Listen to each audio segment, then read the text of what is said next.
بسم اللہ الرحمن الرحیم والصلاة والسلام علی رسولہ الکریم وعلی آلہ وصحبہ اجمعین۔ جو بھی بہن بھائی بچے بچیاں سن رہے ہیں سب کو میری طرف سے عید مبارک ہو۔ عید کی خوشی ہم کیوں مناتے ہیں، پہلے میں یہ تھوڑا سا واضح کر دوں کہ رمضان کا مہینہ اللہ نے پورا ایک ہمارے لیے خوشی کا مہینہ بنایا ہے، جس میں اللہ کی جنت کے دروازے کھول دیے جاتے ہیں، جہنم کے بند کر دیے جاتے ہیں، شیطان قید کر دیے جاتے ہیں، جنت کو روزانہ سجایا جاتا ہے، اللہ کا عرش پہلے آسمان پہ آ جاتا ہے، اللہ کی طرف سے اعلان ہو رہا ہوتا ہے، کوئی بخشش چاہنے والا، کوئی حاجت مانگنے والا، فرض 70 فرضوں کے برابر ہو جاتا ہے اور نفل فرض کے برابر ہو جاتا ہے، اور نفل اور فرض کا فرق اتنا بڑا ہے کہ قیامت تک 2 رکعت نفل پڑھتا رہے تو فرض رکعت کے ایک سجدے کے برابر نہیں، اور اس میں جو مر جاتے ہیں اہل ایمان ان کا حساب نہیں ہوتا، ان کو قبر میں منکر نکیر نہیں آتے، اللہ تعالیٰ ان کو معاف فرما دیتا ہے۔ اس طرح 29 دن رات یہ سلسلہ چلتا ہے، اور آخری رات پھر اللہ تعالیٰ اعلان فرماتے ہیں کہ میرے بندوں نے رات کو قیام کیا، یعنی تراویح کی نماز پڑھی، دن میں روزہ رکھا، تو میں نے اس پر ان سب کی بخشش فرما دی۔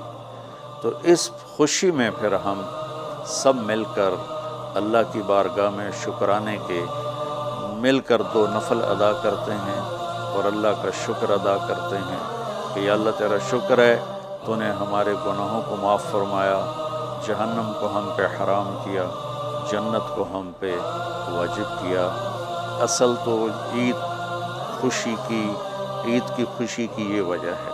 آپ عید کے لیے غسل فرماتے تھے اور اپنے کپڑوں میں سے اچھے کپڑے منتخب فرماتے تھے، اور فجر کی نماز کے بعد آپ اشراق نہیں پڑھتے تھے اس دن، باقی آپ کی ساری زندگی کا معمول تھا کہ فجر کے بعد آپ اشراق پڑھتے تھے، لیکن اس دن آپ اشراق نہیں پڑھتے تھے، غسل فرما کے پھر کچھ کھا کے، کوئی میٹھی چیز، کھجور ہی عام طور پر ہوتی تھی، کھجور کھا کے پھر آپ عیدگاہ کی طرف تشریف لے جاتے تھے، اور پہلے نماز پڑھاتے تھے، پھر خطبہ ہوتا تھا، اور اس کے بعد جس راستے سے آپ جاتے تھے اس راستے کو چھوڑ کر پھر اور راستے سے گھر واپس آتے تھے، پھر وفود سے ملاقات کرتے تھے، سرداروں سے، صحابہ سے ملاقات کرتے تھے، اس میں کچھ کھانوں کا اہتمام بھی ہوتا تھا۔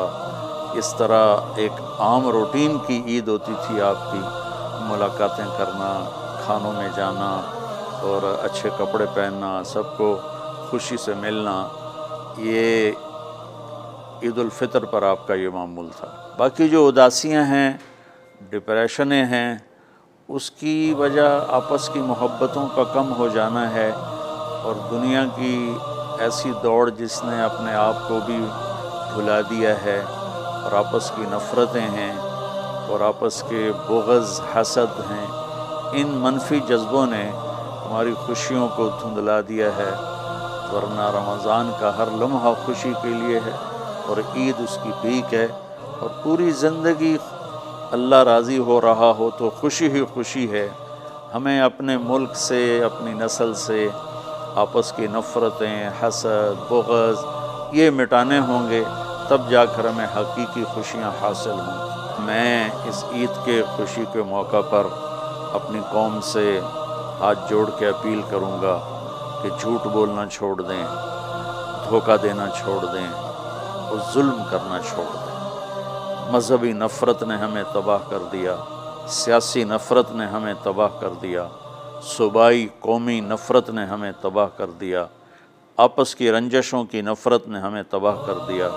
میں ساری قوم کے سامنے جھولی پھیلا کر چاروں صوبوں کے رہنے والوں سے اور ہر مکتب فکر سے متعلق اہل ایمان سے یہ درخواست کرتا ہوں کہ آئیں ہم سچائی کو اپنا ساتھی بنائیں اور دیانتداری سے اپنے آپ کو آراستہ کریں، اور انصاف کا ساتھ دیں، نہ ظالم بنیں نہ ظالم کا ساتھ دیں۔ اسلام 2 چیزوں کا مجموعہ ہے، ایک اللہ کا حق ہے جو عبادات کی شکل میں ہے، اور ایک اللہ کے بندوں کا حق ہے جو اخلاقیات اور معاملات اور معاشرت کی شکل میں ہے۔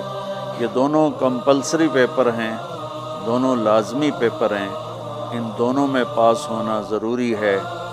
میری نماز اچھی ہے لیکن میری دکان پہ جھوٹ ہے تو نماز اس جھوٹ کی کمی کو پورا نہیں کر سکے گی۔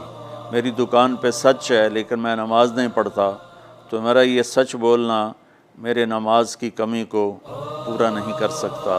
اللہ کے نبی نے دنیا سے جاتے ہوئے 2 لفظوں میں سارا دین بتا دیا تھا۔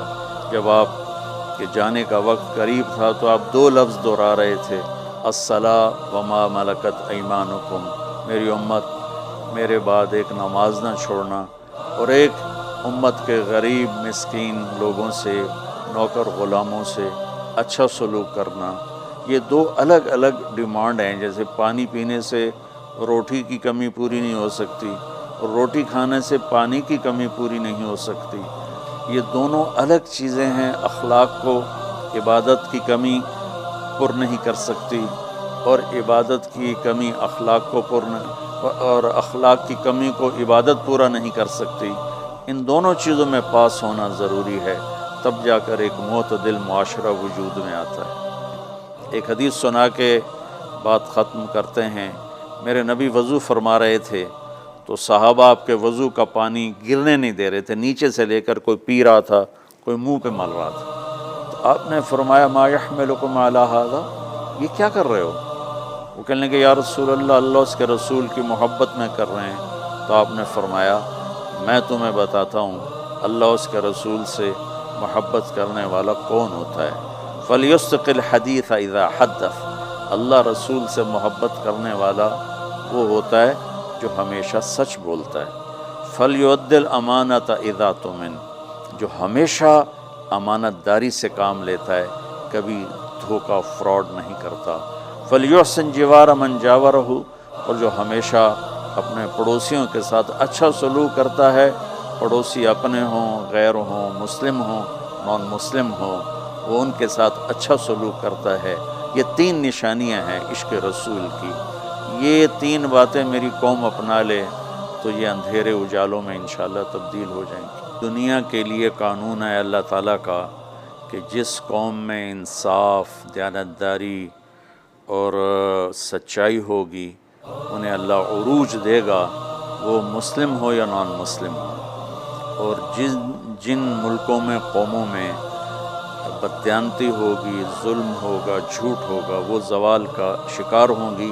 ساری ویسٹرن دنیا تو لیڈ نہیں کر رہی، ہمارے جیسے ملک بھی ہیں جہاں یہ ساری چیزیں ہیں تو وہ ہماری طرح ہی ذلیل ہیں اور ہماری طرح ہی وہ خوار ہیں۔ چند ایک ملک ہیں جنہوں نے ان چیزوں کی رعایت کی ہے تو وہ اس وقت لیڈنگ رول میں ہیں اور لیڈنگ ماڈل میں ہیں۔ تو دنیا کے لحاظ سے تو یہ قانون ہے کہ سچائی، دیانتداری اور انصاف قوموں کو اونچا لے جائے گا۔ آخرت میں اللہ تعالیٰ نے اعلان کیا ان اللہ لا یغفر ان یشرک بہ ویغفر ما دون ذلک لمن یشاء۔ آخرت میں کامیابی کا آخری فیصلہ ایمان پہ ہوگا کہ اللہ تعالیٰ کا فرمان ہے میں شرک معاف نہیں کروں گا، اس کے علاوہ میں جسے چاہوں معاف کر دوں۔